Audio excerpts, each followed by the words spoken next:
Let's run down the process for doing a problem like this. So we have a non-homogeneous differential equation, second order. For now, let's deal with constant coefficients because it's easier.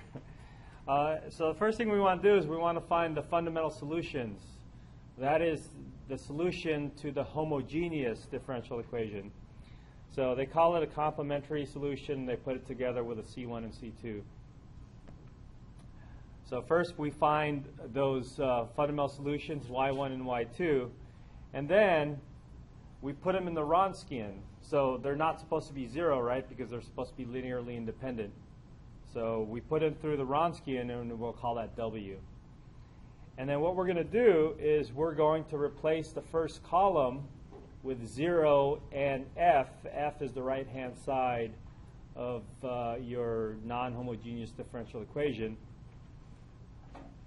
And then you find the determinant of that. Call that W1 and do the same thing for W2 where you replace the second column. And then once you get that, you take the ratio of W1 and W and take the ratio of W2 and W, and then what you find there is a function that is the derivative of a U function that you're going to use as part of your solution. So to find the original U function, you integrate, and then after you integrate, you find your particular solution. So your particular solution is going to be U1 times Y1, one of the fundamental solutions, plus U2 times Y2, the other fundamental solution. And once you have that function put together, you just tack it on to your original complementary solution, and then that's your general solution. Whew. Seems like it's a lot, and it was worse when we were trying to describe it the way the book was describing it. Remember, this is the pages that was taken directly from the textbook, and there's a lot of steps and stuff like that. And then the following page to say, in summary, it's usually not a good idea to memorize the formulas. Instead, go through the process. But in this particular example, the process is pretty painful. And so I think a shortened down version of the formula is better. It's not exactly a formula. You still need to do the step-by-step process. We can make it a formula. We can just make yp equal to the integral of w1 divided by w2 times y1 and stuff like that. But I think it's better this way where we're looking at pieces of the puzzle and then we're going to put it together instead of just the end game put together with a bunch of formulas. That's more confusing. So we did an example, and I think we succeeded in completing this. Maybe we didn't get to type in the answer. Did we type in the answer and check? No? It's right. Let's just assume that it's right. So here's a step-by-step process. This very first part is finding the solutions to the homogeneous counterpart of your differential equation. So you find your y1 and your y2, your fundamental solutions. Once you do that, you put that as a Wronskian. You find your w, your determinant of that Wronskian. And then you modify your Wronskian by changing the first column and the second column. And then now you have two new functions. Our two new functions was negative cosine squared sine x and then cosine cubed. And then we put that as a ratio over the Wronskian. And then we took the integral of that to obtain the original u1 and u2 functions. Once we have that, we just piece it together to find your particular solution, piece it with your fundamental solution, y1 and y2, and then you take whatever answer you got there and then tack it on to the original solution to the homogeneous part. How do you divide the Wronskian into one, two parts again? When you plug in that 0. This one? Yeah.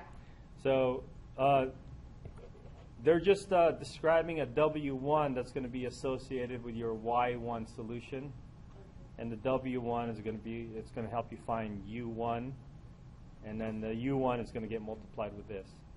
So what that is you take in your original Wronskian, you have the y1 and y1 prime here.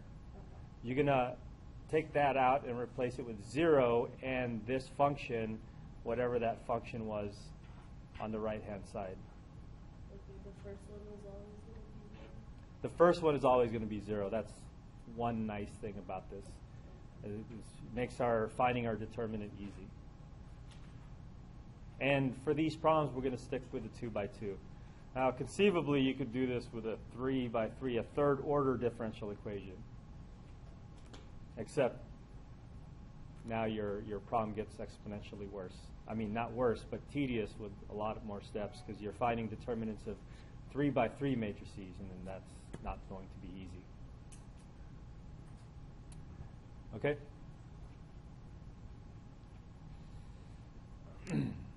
All right.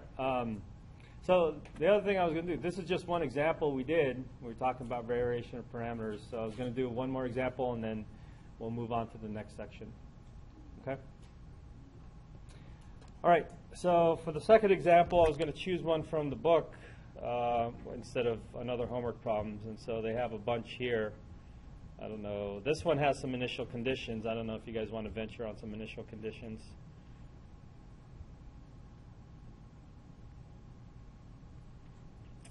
Let's try number 9. Let's be brave and try number 9. Which has initial conditions at 0. Oh, wait. No, it doesn't. Oh, it doesn't have initial conditions. Want to do that anyways, or can you guys see something here that jumps out and looks interesting, or might be similar to a homework problem? If you guys don't have anything, I'll choose number 9.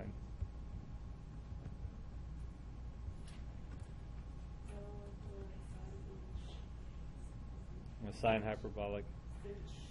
Yeah, I tend to stay away from those. In physics and engineering, they use the sine and cosine hyperbolic functions a lot.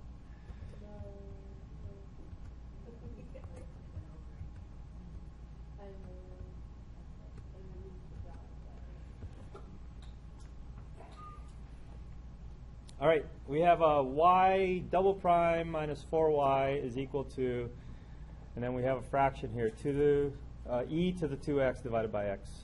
That is our right-hand side. We'll call that f of x if we want to. And so we'll start off with our fundamental solutions to our homogeneous differential equation. So for the homogeneous part, we're just looking at y double prime minus 4y is equal to 0.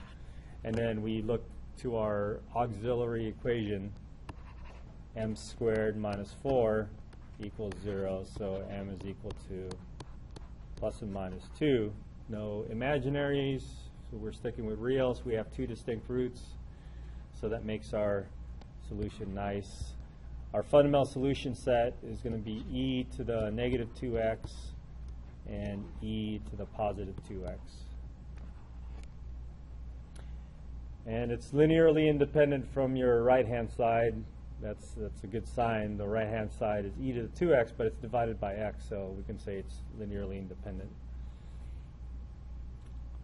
All right, so that's our first step. Our next step is to find our Wronskian W given our fundamental solution. So we have e to the negative 2x, e to the 2x. So the order will become important once you've established it. In the beginning, I could have switched these two numbers or these two functions, e to the 2x, e to the negative 2x. It doesn't matter. But once I have it written down as a Wronskian this way, it will be important to keep track of which is which now. Because when you find W1 and W2 and you replace one of the columns, then it's important which one you replace, of course. So we have a negative 2e to the negative 2x and then the positive 2e to the positive 2x. And then you do your determinant. We have 2 e to the negative 2x times e to the positive 2x is just e to the 0, it looks like, right? You add the exponents, and so that's just 1. So we have a 2 minus negative 2 equals 4. We should expect the non-zero expression here, but it's always nice to have constants. We've had constants for both our examples, huh? That makes it nice because hopefully our integral will be easy to deal with. All right, so we got our W original Wronskian. Now let us find the two other W's to help us find our U1 and U2 function. So W1 is where we replace the first column with 0, and then the f of x function is e to the 2x divided by x. And we'll keep the same right column over here, the second column.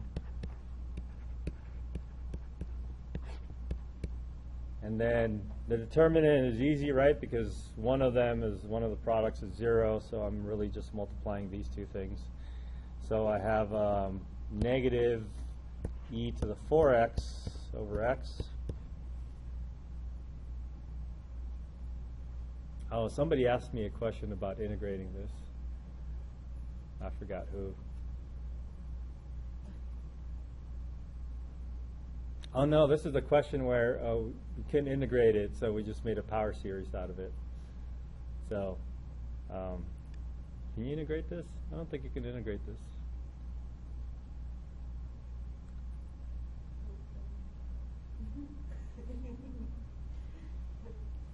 All right, well, yeah, we'll use Mathematica on it.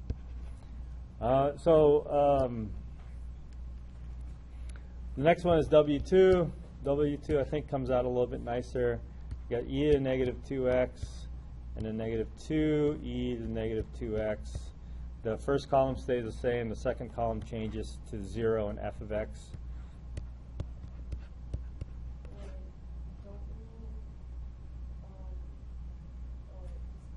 Oh, down here? Yeah, so maybe I should have continued on this side before getting into W2, but I have it separated, so I'll see the work done. This is going to be e to the negative 2x, e to the positive 2x, that's e to the 0 divided by x, and then 0. So I think it's just 1 over x.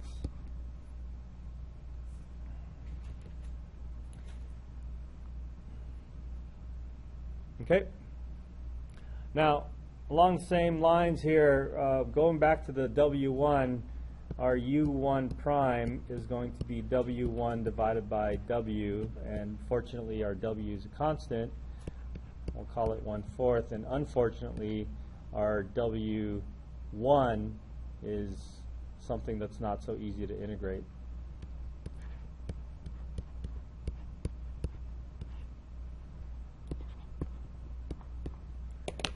And so what I'm going to do is, this is an x here, not a 4. What I'm going to do is I'm going to take my Mathematica out here and see if I can integrate.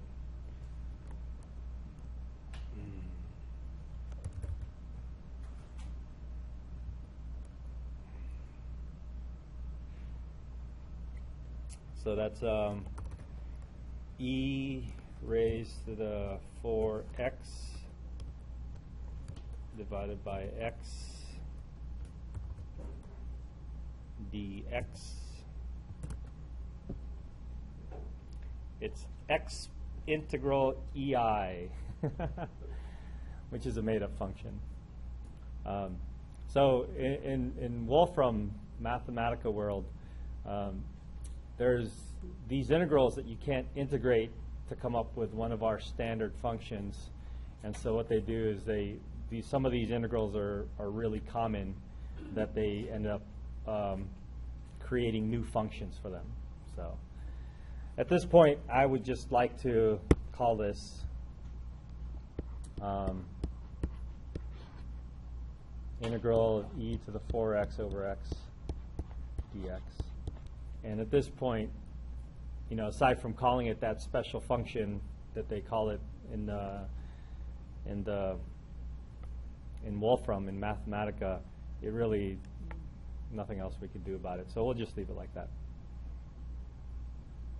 If you are into the approximation business, you can find the series of expansion of this, integrate it, and so you can approximate it if you have specific values that you're putting in.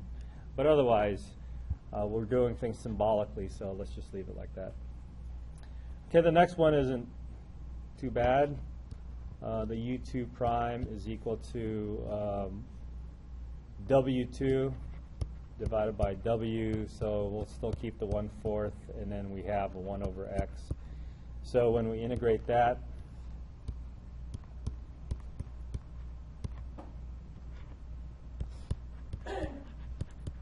we're going to get the ln function.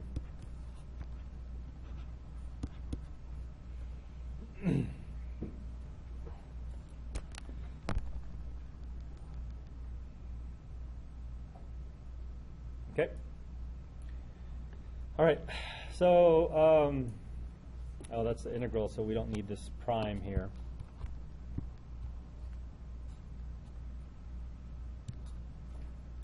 So our solution then becomes this thing, each of these u's times this. So that's your particular solution. We'll call it yp is equal to u1, that's negative 1/4 integral of e to the 4x all over x dx.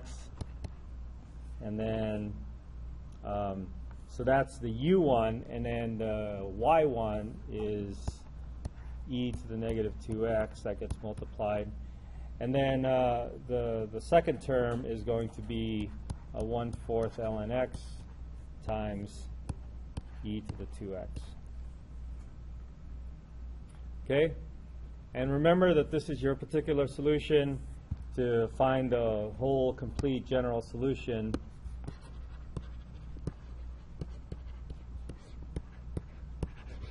you would copy this whole thing and then tack on the C1 times e to the negative 2x plus C2 times e to the positive 2x. So all this stuff was from the fundamental solutions set, and then we tack on this yp. So I'll rewrite everything over.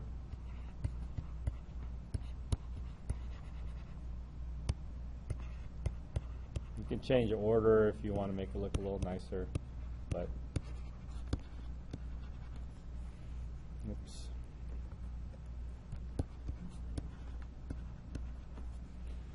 But I think that should be it. This should be your complete general solution. And so if you have a initial condition or initial conditions, then you would plug your x values in, solve for x. Of course, that'll be a little tricky over here with this integral, but that's what can happen.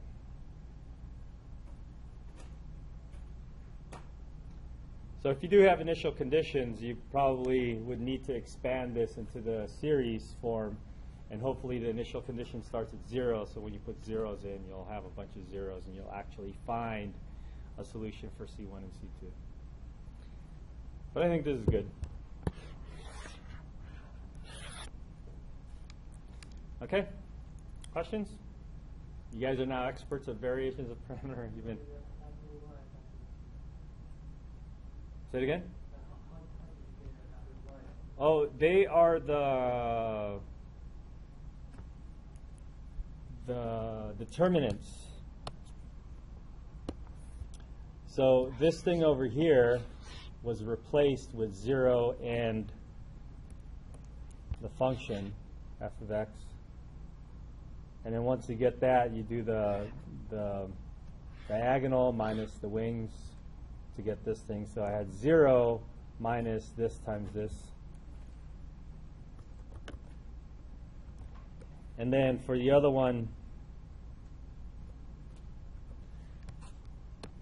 you replace, for W2, you replace this thing with 0 and this function. And then you find the determinant of that again. And provided that I did my multiplication correctly, e to the negative 2x times e to the positive 2x divided by x, e to the negative 2x times e to the positive 2x is just e to the 0, which is 1 over x. So I replaced the second column of my original w with 0 and f of x. Cool? Any other questions?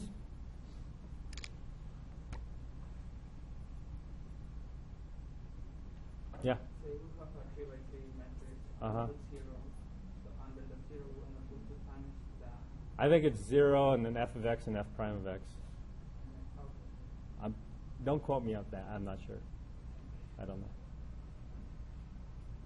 The good news is that we're not going to do a third order variation of parameters in this class, but they do exist. I think what happens is that you come up with a system of equations that you need to solve for, and I don't remember after that. All right, I think we're good with variation of parameters, right? So we had a couple of examples, and hopefully you could follow. I think the parts of this are simple, and putting it together is not so bad. And then your end result is just going to be a long answer with like four. It looks like it'll have 4 terms and stuff. All right. We'll call this section done and move on to the next one.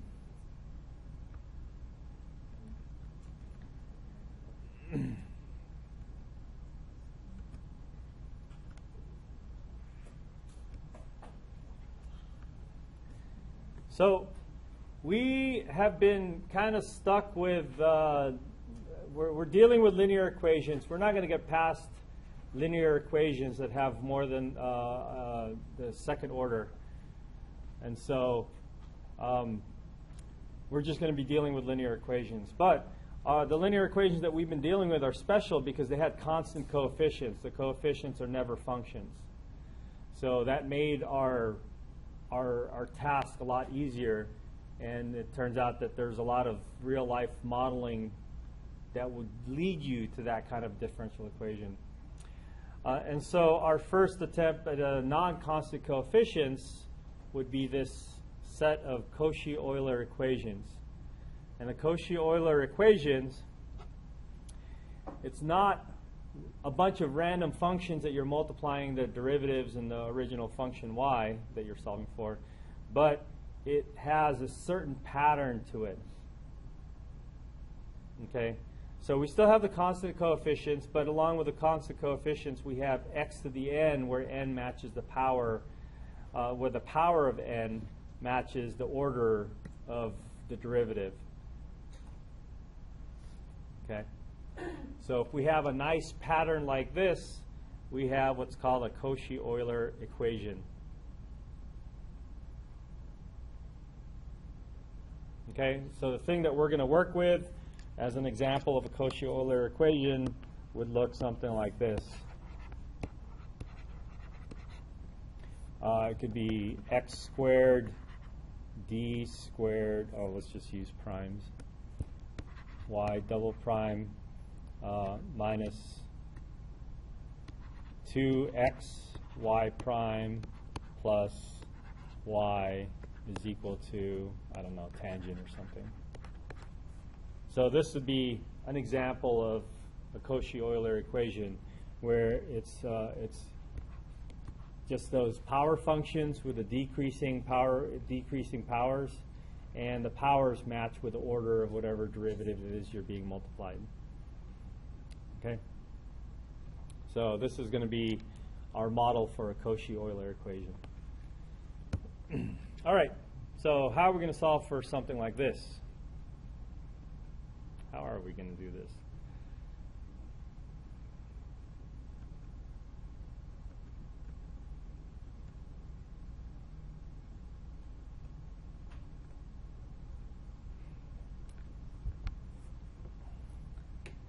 So just like before, we're going to, due to that superposition principle, we're going to look for the homogeneous part, and then we're going to solve for the non-homogeneous version. But the difference in our previous approaches, where in our previous approach we assumed that our solution was y equals e to the mx.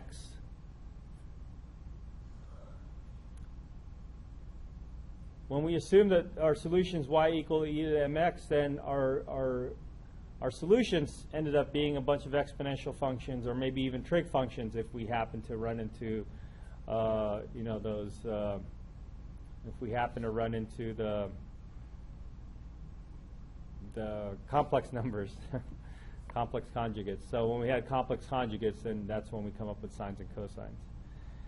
So in this case, though, our approach is going to be different. We're not going to assume that our solution is e to the mx. We're going to assume that our solution looks like x to some m power. Okay? So just like before, we're going to come up with a couple of cases. Let's see.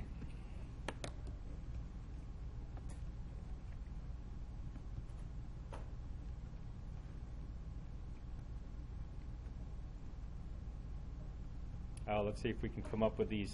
This is a summary. Let's see if I can come up with a...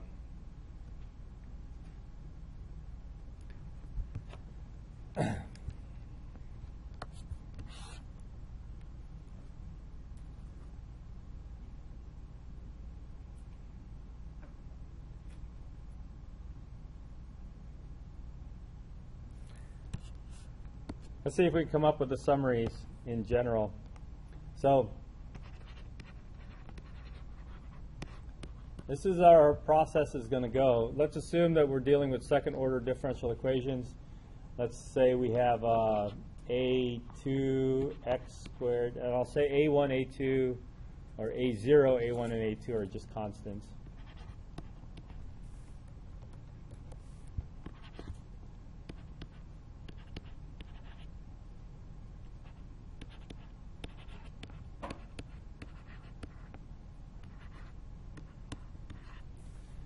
And let's take a look at this for the homogeneous portion of it first.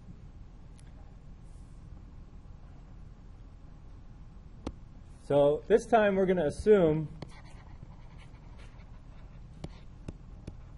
that our solution y is equal to x to the m instead of e to the mx. So if we assume that, we need a couple of derivatives. So we need y prime is equal to m x to the m, and then y double prime is equal to, what's this going to be? Oh wait, my derivative, I have to subtract 1 to the power, right? So my y double prime is m times m minus 1 x to the m minus 2.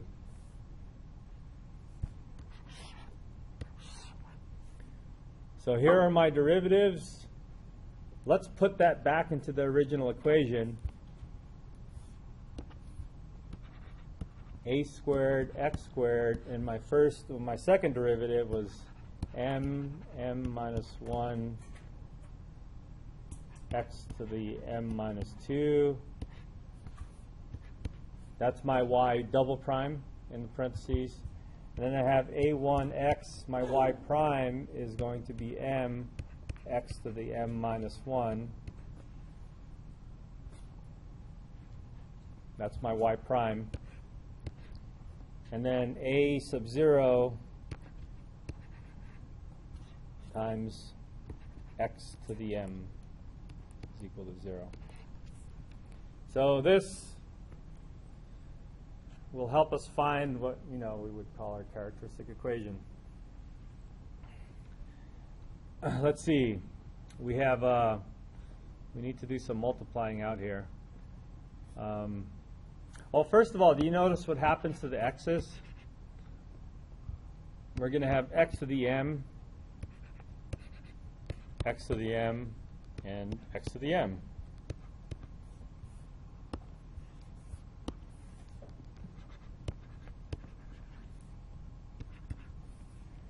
Right? So they're all going to have x to the m. So we can imagine looking at that as saying, oh, that's not significant, let's just deal with that later. Divide it out or whatever, factor it out. What do we have here? We have m squared minus m times a sub 2.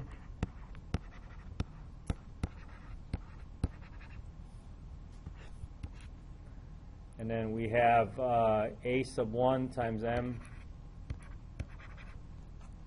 And then we have that. So after factoring out an x to the m, what we have left is a sub 2 times m squared. And then we have a combination of a sub 1 minus a sub 2.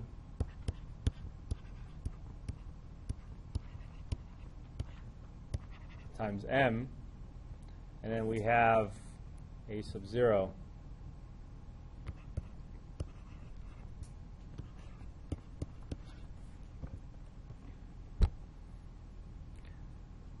So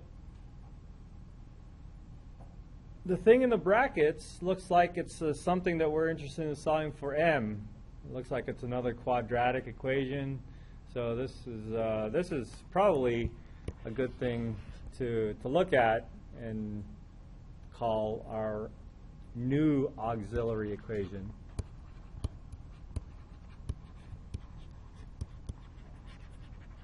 Or they call it characteristic? Yeah. Auxiliary. The word characteristic is more common in linear algebra. They have this thing called a characteristic polynomial. And so we'll do auxiliary for this one. Auxiliary equation. Auxiliary polynomial. So we have those rules again with auxiliary, with a second order, not second order, but with a quadratic formula. We know that, there's certain restrictions on the discriminant being positive, negative, or 0. Then we have 3 possibilities. So depending on what A2, A1, and A, so we can work through that, or I could just copy the notes from, which is I think what I'm going to do. But if you imagine the b squared minus 4ac under the square root, if you have that to be positive or negative or 0, then you have those 3 cases.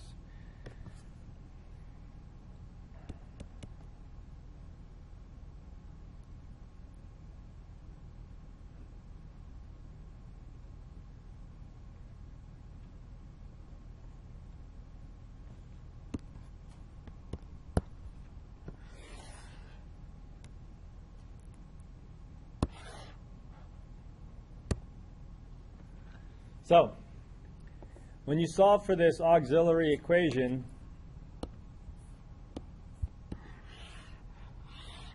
set that equal to 0, and you come up with 2 real solutions for your m, then your 2 solutions are going to be linearly independent, so that's good enough to present as your fundamental solutions. If your discriminant is 0, that means you have 1 real root that's repeated. And so when you have a repeated root, you have to do something. Now that's something that we do would be, if we were to do this without seeing this formula, we would have to go through that reduction of order. And then going through that reduction of order, we'll come up with multiplying your function with another function. And in this case, in the previous cases, we just multiplied it by x, right? X. Oh, let's just multiply it by x. Oh, there's another one like that. Let's just multiply it by another x. But for this one, since x is the base already, multiplying it by x will change your power, and that will assume that you have another solution for your m, which is not the case. And so when you do that reduction of order, you'll come up with a different function, in this case ln x. So without doing that work and saying, if you really, really want to know where this ln comes from, go back to section 4.2 and do the reduction of order, and then you'll see it come out. Now the complex conjugates are even more sticky to mess around with. I mean, they're bad enough with a e to the x starting to look like sines and cosines, right? But here,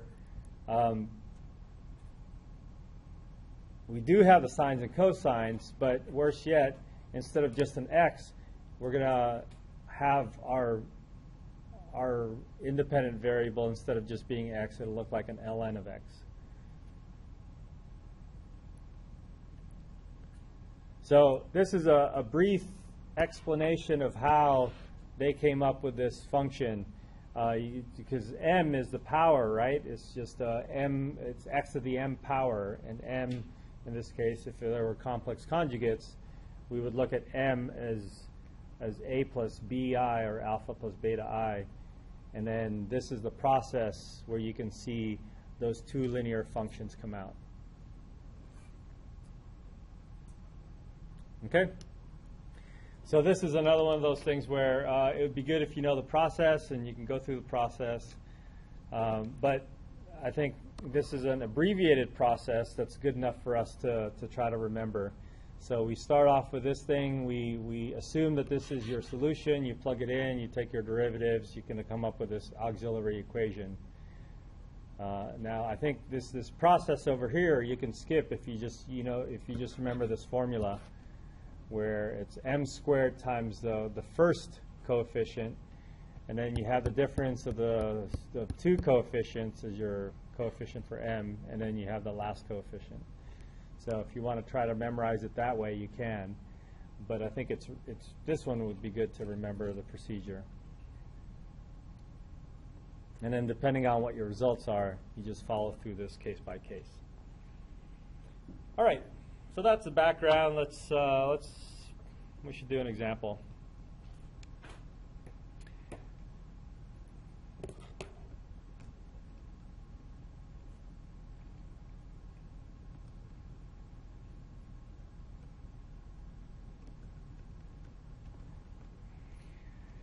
So let's start off with examples that are homogeneous.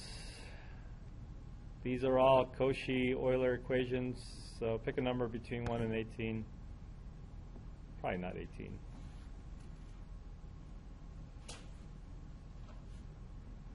Anything jump out at you?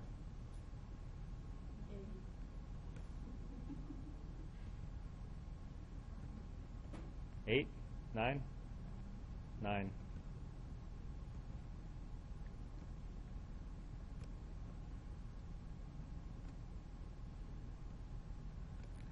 All right, let's give this a try. This is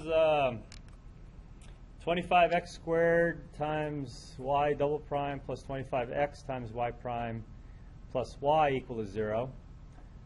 We notice that the powers match with the order of the derivative. And we notice that there are coefficients 25, 25, and 1. So that's A1, A2, and 0. Or A1, A2, and A0. And then, yeah, so that's it. We should just begin the process. So let's assume that our solution is going to be x to the m power. So let's try to obtain our auxiliary equation by taking derivatives and plugging it back into this equation. So remember our derivatives, your y prime is equal to m x to the m minus 1. Your y double prime is equal to m minus 1 times x to the m minus 2. And then you plug that in, we get 25x squared, and then this mess over here, m minus 1, x to the m minus 2. That's your second derivative. And then now you have 25x times the first derivative, which is m x to the m minus 1.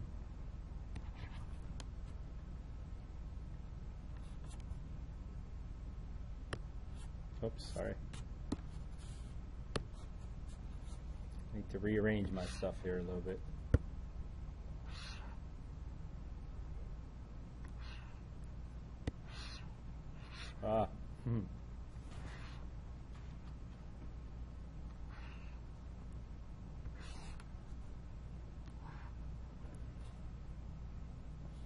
Okay, and then so the last part is plus y,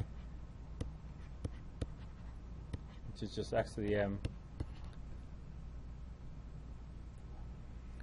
And then we can essentially ignore the x's because they will be x to the m altogether factored out. And so we can, if you want to see it factored out, you can just see it factored out. And then we're more focused on what's inside. So we have 25 m squared minus m, or you can distribute the 25 in the step or later. And then we have 25m, and then just a 1. So let's find the terms. We got 25 m squared. We have 25m negative, 25m positive, so that goes away. And then we have plus 1. Oh, great. Complex roots.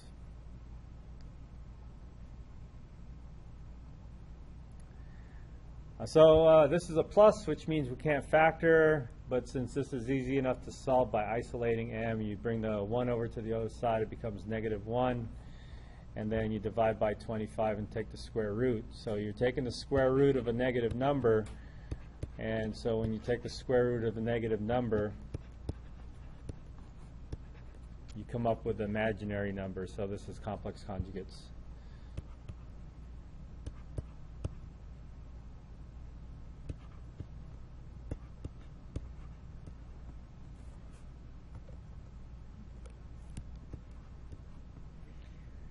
So what happens to the x to the m? We're just disregarding that, right? Yeah, we're going to disregard that and say, assuming that x doesn't equal to 0, we can divide it out and ignore it. So that's out. So we're just focused on the auxiliary equation, which is this. And then we get the solutions, which is this. We have complex conjugates, which means sines and cosines. So we can walk through that x to the I, or x to the alpha plus beta I business, or we could just try to remember what it looks like. I don't know how it looks like. I suppose I can look. So our solutions, our fundamental solution should be x to some power times cosine of something and x to the real part.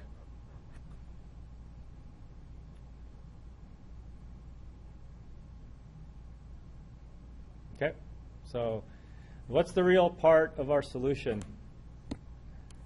The real part of our solution is 0 plus and minus I. So the real part is 0, which means we have x to the 0, which is 1, times cosine of, now this is where it gets weird, right? Cosine of this thing times not x, but ln of x.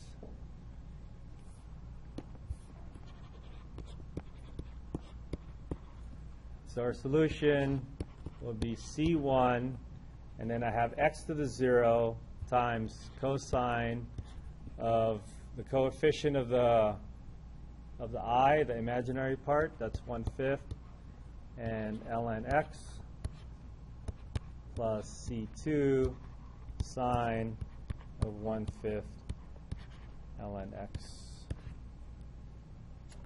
So that should be our solution.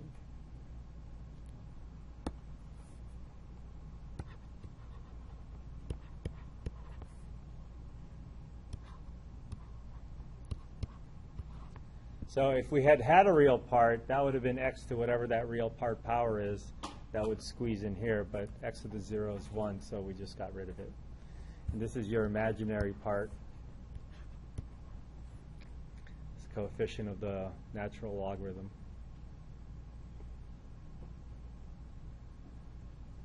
Okay. So why x equals 0? So we need to put a real part. Yeah, if there was a real part, if this was 1 plus or minus I times 1/5, then you would have x to the first power included here. if there was some real part here. So this is the real part 0 that I was talking about.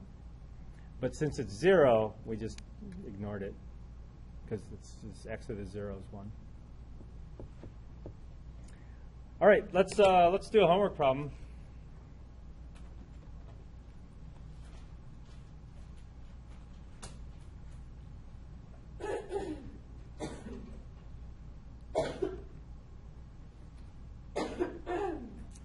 Boy, what section are we in now? This is 4.6, 4.7, 4.7.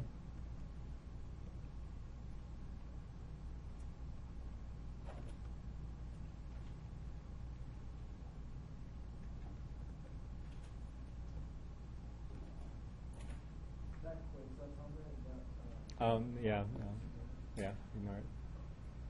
Did you guys try it? Anybody try the quiz? No. Is that an actual quiz? No. Oh, it was an actual quiz last time I taught it. Not anymore. 2 or 3. 3 is a third order. Let's do a third order. I didn't talk about third order, but you can imagine the third order being the same kind of business. Sure.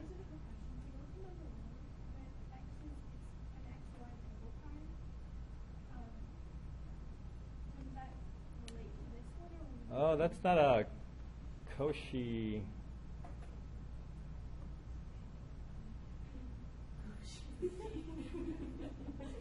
I think what you could do is you can multiply everything by x to make it Cauchy, yeah, Caucy-Euler. All right, let's do a higher order one, like number 3.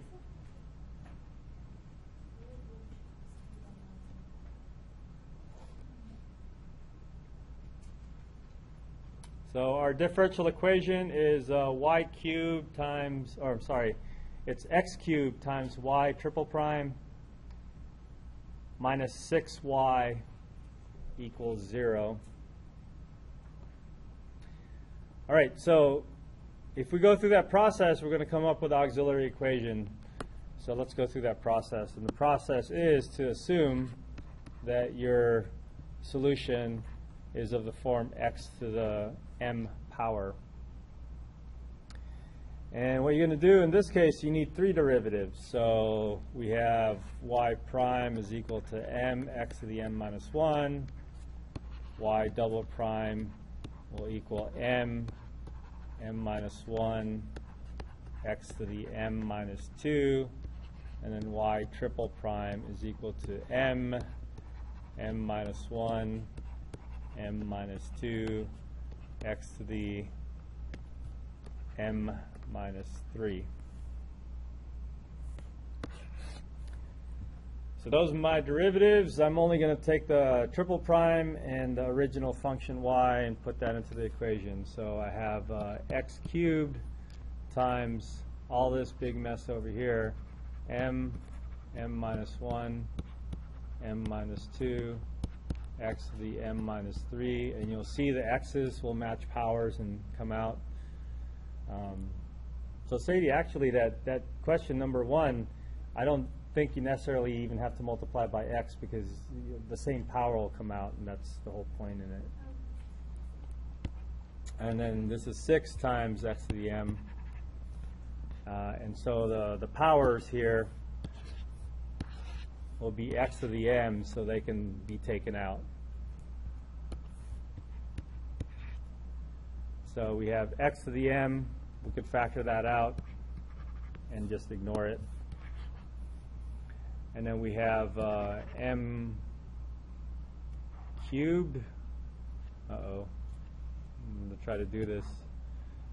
3m squared plus 2m minus 6.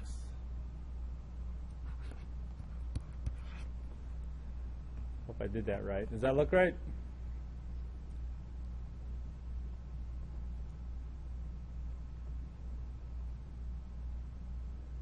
I think it looks right.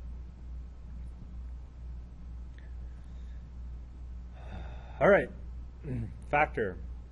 Well, there's 4 terms here, and if this were to factor into linear terms, we can, if you remember back in algebra when they say, oh, let's factor by grouping, and then after that you never saw it again. Like, you never factored by grouping in calculus. Yeah. So this one works nicely with factor by grouping.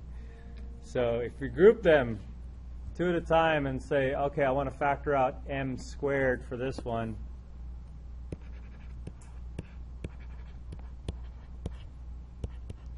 And then for this next one, I want to factor out a 2.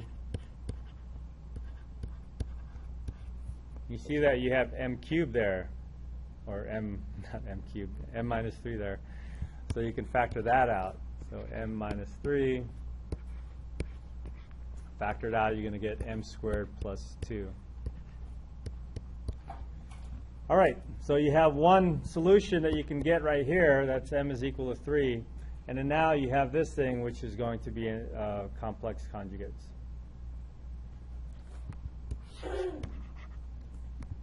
So you have m equal to 3.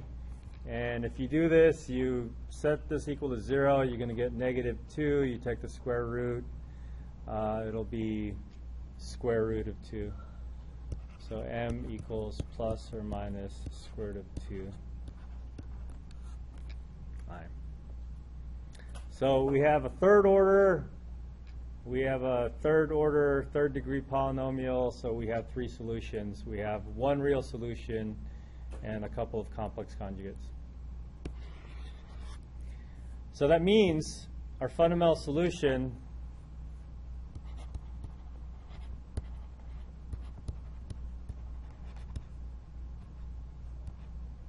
the book doesn't do the fundamental solution set like as a set of functions. I always do it, but this is just probably an extra step. They just directly write the answer from here. But I sometimes like to list down the fundamental solutions. So it's x to the m power, right? So if you have real solutions, it's just x to whatever that real solution is. So one of them is x to the third. Now when we have complex conjugates, that's when we introduce our sines and cosines. Again, the real part here is 0, so there's no x to some real part power or whatever that is, because x to the 0 is just 1. So you'll just be left with a sine and cosine. So we have our second fundamental solution will be cosine of, this is a square root of 2 times ln x. And then the other one is a sine.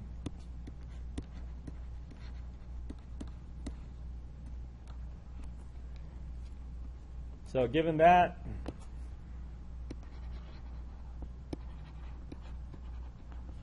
you got yourself your solution. It'll be c1 x cubed plus c2 cosine root 2 ln x plus c3 sine root 2 ln x. Okay. Check our answer.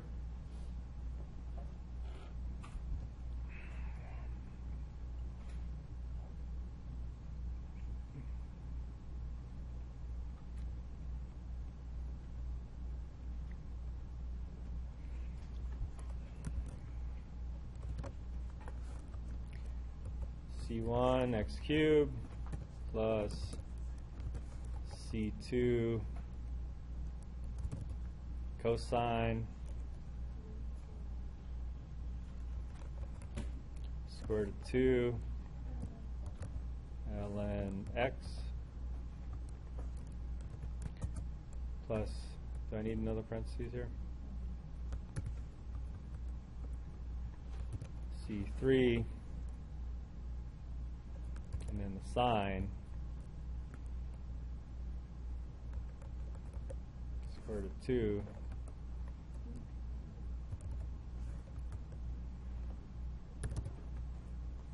ln x.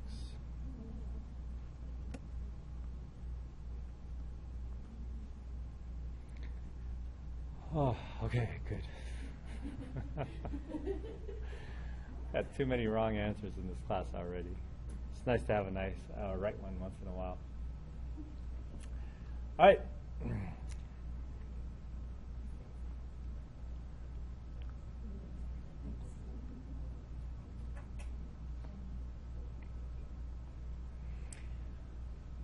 Homogeneous equals 0. No problem. Non-homogeneous. Problem. Well, no, because we just have to combine a couple of ideas together. We have solving for the Caucy-Euler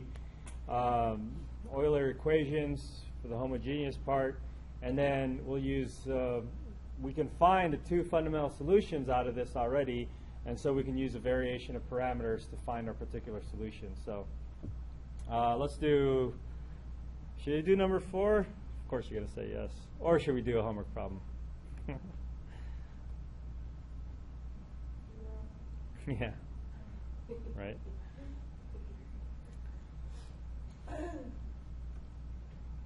So I don't know if the undetermined coefficients would work with this because of the non-constant coefficients here. So the variation of parameters is a more general way to solve non-homogeneous differential equations. So we'll stick with that. Let's try number 4 then from your homework set.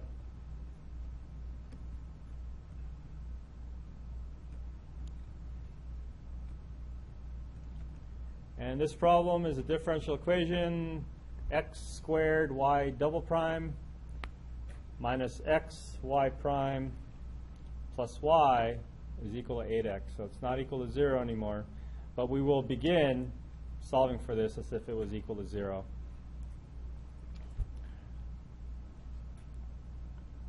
Can you guys pull the auxiliary equation just by looking at this already? It's a quadratic, so I think, so you have to do this like a bunch of times to actually pull it out, but I think it's going to be m squared plus, and then 1 minus 1, so that's 0, m plus 1. But I'm not sure, so let's go through the work and then do it. So we're going to assume that our solution is x to the m. That whole business, you take the derivative and the second derivative. Y prime is equal to m x to the m minus 1. And y double prime is equal to m minus 1, x to the m minus 2. And then you plug it into this equation. You're going to have x to the m. Can we just factor that out already? You know that that's going to pop up, right? X to the m. So y double prime is going to be 1 times m minus 1. And then y prime is m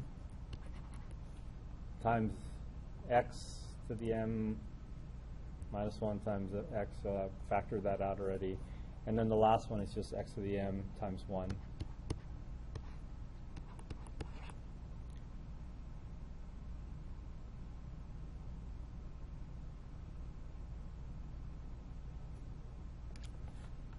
Oh, it's not 0. It's 2. So m squared minus m plus 1.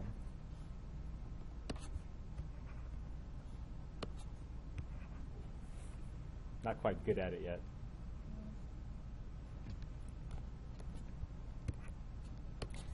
So your auxiliary equation is m squared minus 2m plus 1, which is a repeated root, isn't it? M minus 1.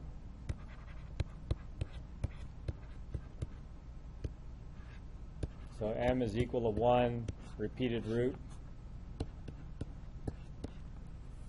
I don't know if times 2 is good for that. Let's say repeated. Repeated. How do you spell repeated? Repeated.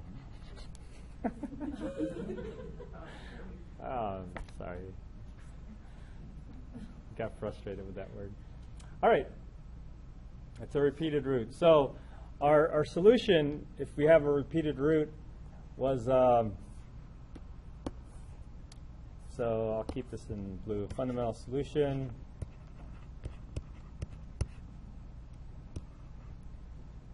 is x to the first power. And then remember, you don't just tack on an x for the Caucy-Euler equations. What do you tack on? Tack on an ln of x. So this is x ln x. So those are your two solutions. Okay? So now we have two solutions, linearly independent. They form your fundamental solution. If this was equal to 0, we would be done. You just write down our answer with C1 and C2. But this is not equal to 0, so let's use a variation of parameters. So variation of parameters requires us to find our Wronskian and our W1 and W2. So W, our original Wronskian, would be based on these fundamental solutions that we just got.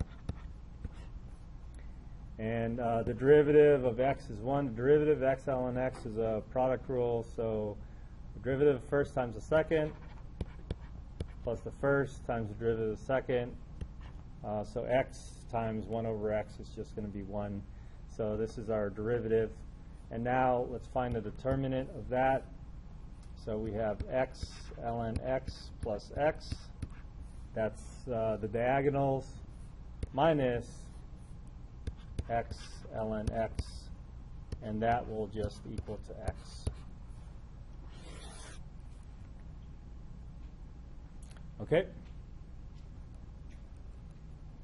So that's our original Wronskian. We need to find our modified Wronskians. W1 will be obtained by replacing the first column with 0 and whatever the right-hand side is. That's 8x is the right-hand side.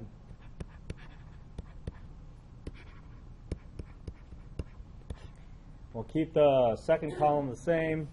So the determinant would be 0 times negative 8x squared ln x.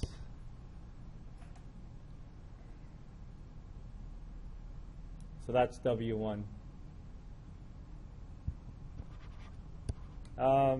Should we work on W2 or should we finish the find the U? Let's keep going with the W1 here and let's find the U. So the U1 prime is the ratio of W1 and W, and we have negative 8x squared ln x is your W1. Our W, our original Wronskian, is just x. So we have negative 8x ln x. And I think with integration by parts, this should be easy enough to get, because we need to find the integral of this to get U1.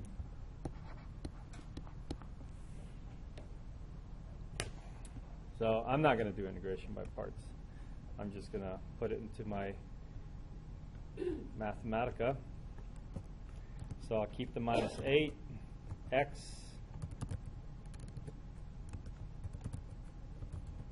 times ln of x. By the way, in Mathematica, Wolfram alpha, the log is natural log ln. If you think of log as log base 10, right? But in math terms, log is natural log. So this is the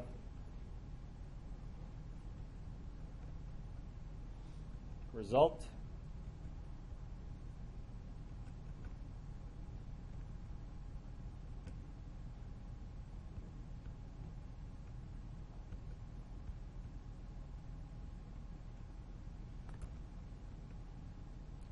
For some reason, some of these images, it's hard to put them down when it's too low in the notes. But here we go. We found our U1. So when we write our solution, our particular solution, we're just going to multiply that by x. because that's the corresponding function with our u1. Okay, W2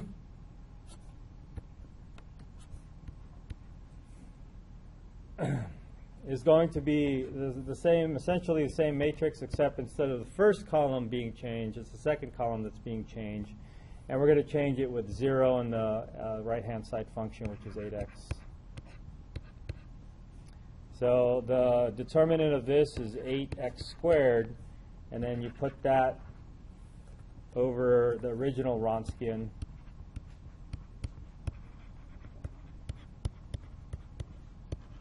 And you just get 8x. And that should be easy to integrate.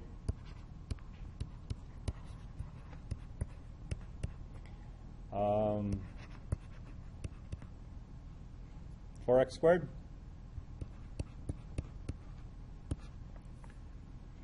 Okay. So now that we have the u's, we're essentially done. And I'm not going to write the particular solution separately. I'm just going to go ahead and write the whole general solution.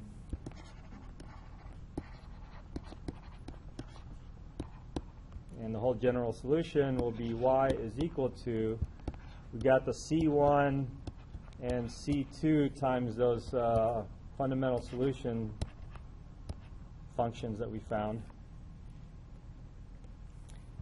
Plus, now I'm going to take this u1 and multiply it by x. So I'm going to just say negative 8x times the big mess that they have over here, minus x squared over 4. I suppose I could distribute this. Would have been easy enough, but oh well.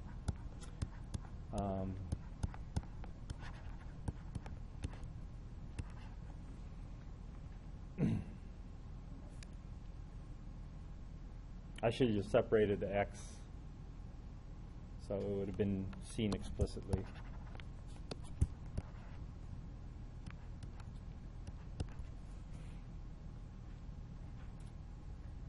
And then the last one is 4x squared times x ln x.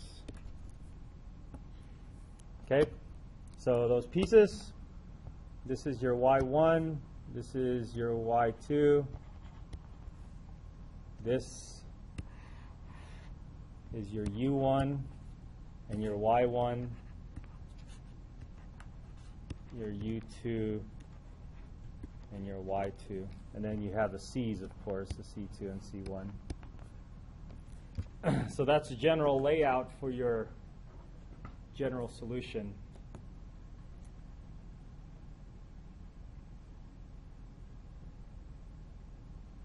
This has gotten really long, and I'm afraid to type it into the answer box, but let's do it.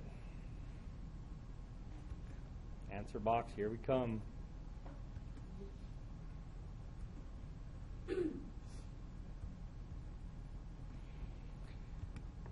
All right, we'll start off with a C1, x plus C2, x ln x plus, all right, big mess coming. I'm going to use parentheses minus 8, open up another parentheses, negative x squared, or x to the 4th, or x squared.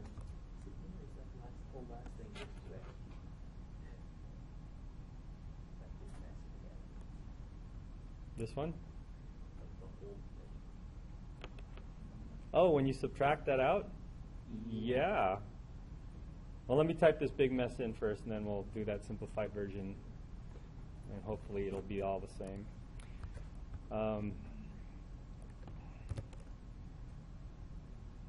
Nope.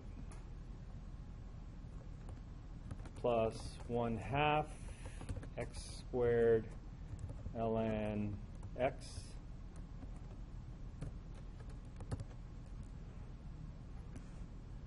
okay, big brackets, another big bracket. Really? I was afraid that it wouldn't. Let's see. Plus 4 x squared times x ln x. All right.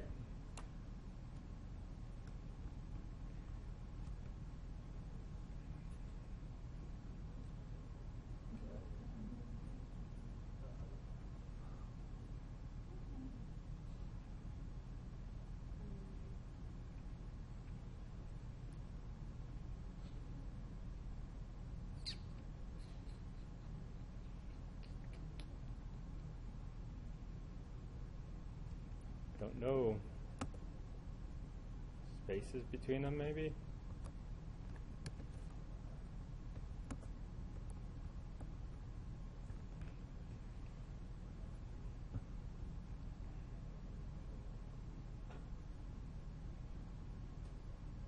I don't think that'll make a difference. Let's see.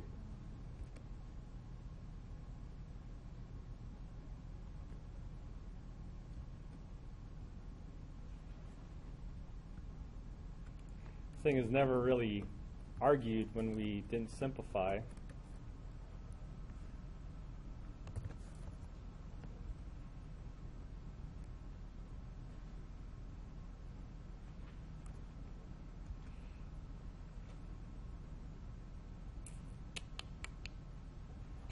So we did our Wronskian correctly, right?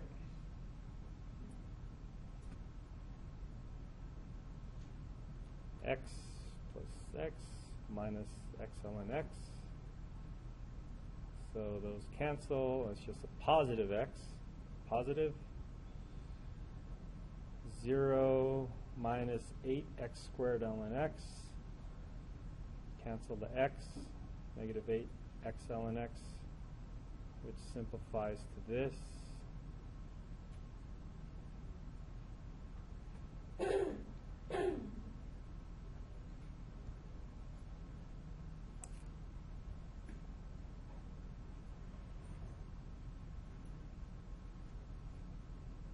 I do this integral right. Integral of 8x. X squared over 2. 8 over 2 is 4. 4x squared. That looks right.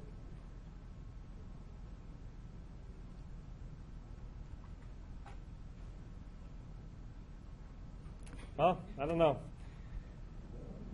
Looks like I'll have to find out what happened here and then try to put in the right answer. It could just be, I don't know what it could be. But that's a general procedure.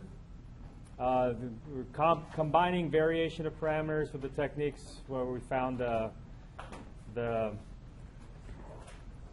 Caucy-Euler equation problems. All right. We'll have another quiz, but we'll have it on Thursday next week, just to get you prepared. Yeah? What? Yeah.